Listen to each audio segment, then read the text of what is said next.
Hi again then guys, and welcome to another specific car review from the world of the first Test Drive Unlimited game. And this particular vehicle is not just one that I love in the real world, and by definition in pretty much any game that features it, but it's one which, even just in Test Drive 1, I used to use a ton.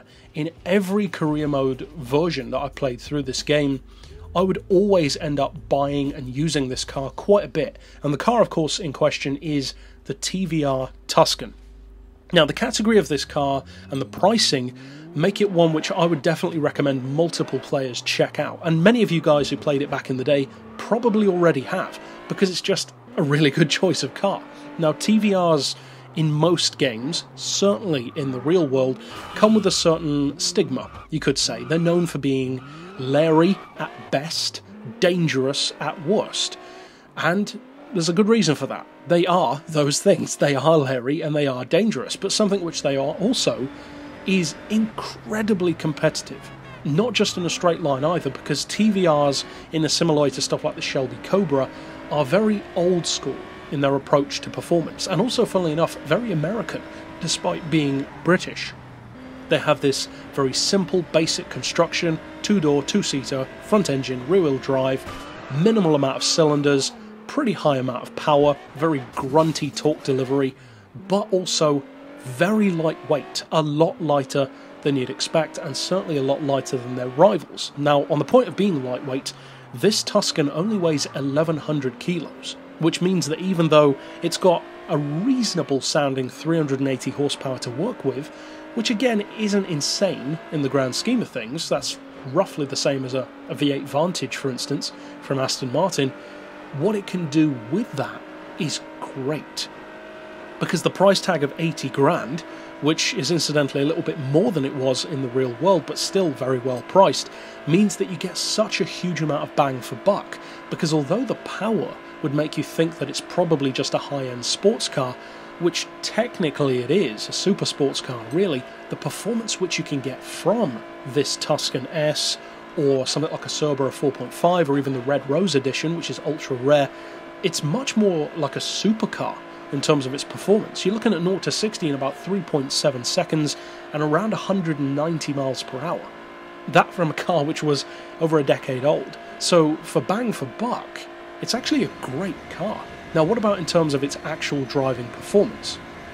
Well, that's the thing about the Tuscan, and that's the thing about Test Drive Unlimited 1, actually, which I always loved, and that is that when Test Drive Unlimited does a car or a bike well, and when they present it and give it the respect that it deserves in a game properly, then it's a pleasure to work with. And to me, that's what the Tuscan always was. It's such a great car to drive. It looks great, it sounds great, the way the engine just barks at you like a playful dog, but at the same time it's got the simple, elegant shape which would typically be reserved for something like a Jag or an Aston.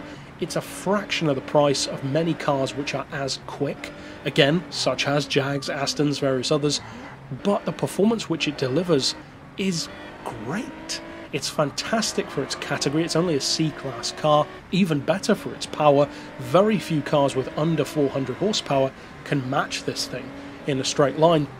And those which can tend to be stuff like Caterhams or Ariel Atoms, for instance, in the newer game.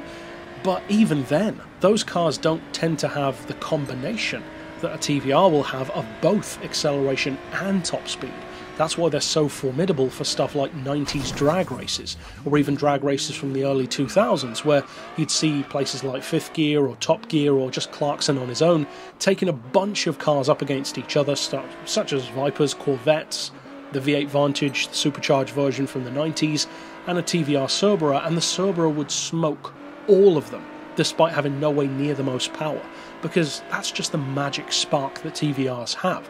Now, if you haven't tried out the Tuscan on the first game, I would strongly urge you to do so, because most people, for obvious reasons, tend to go for stuff like the Sagaris, or the Tuscan R, I believe it was, which I think was a DLC car, if I recall correctly.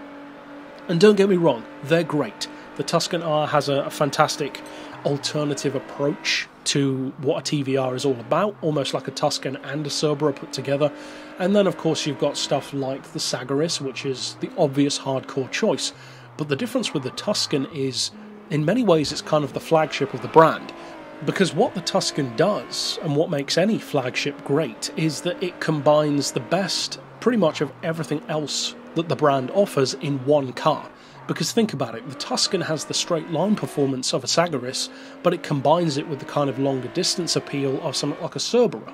And having those two combined makes such an enticing proposition. And that's one of the reasons why the Tuscan is such a popular car with TVR fans. It's one of the most popular models they ever built, probably one of the best known as well. Many people love the Tuscan, and for good reason. It's a great car. It was really nice to see TVR as a brand featured in the Test Drive franchise, considering that TVR in America isn't really a thing.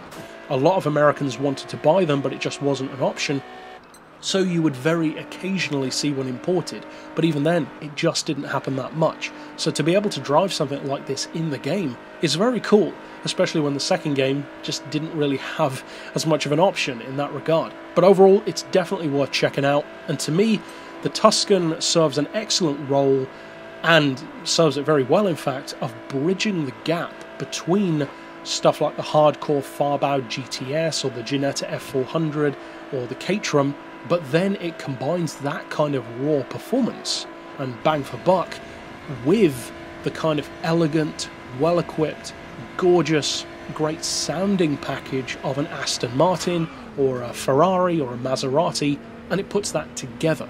And to me, that's what makes the Tuscan such a nice car. So if you haven't checked it out on the first game, definitely worth a look. And as I said, it's only 80 grand, so the value's pretty great. But that's it for this pick overall. Of course, I'll see you guys next time. And for now, as always, thanks for watching.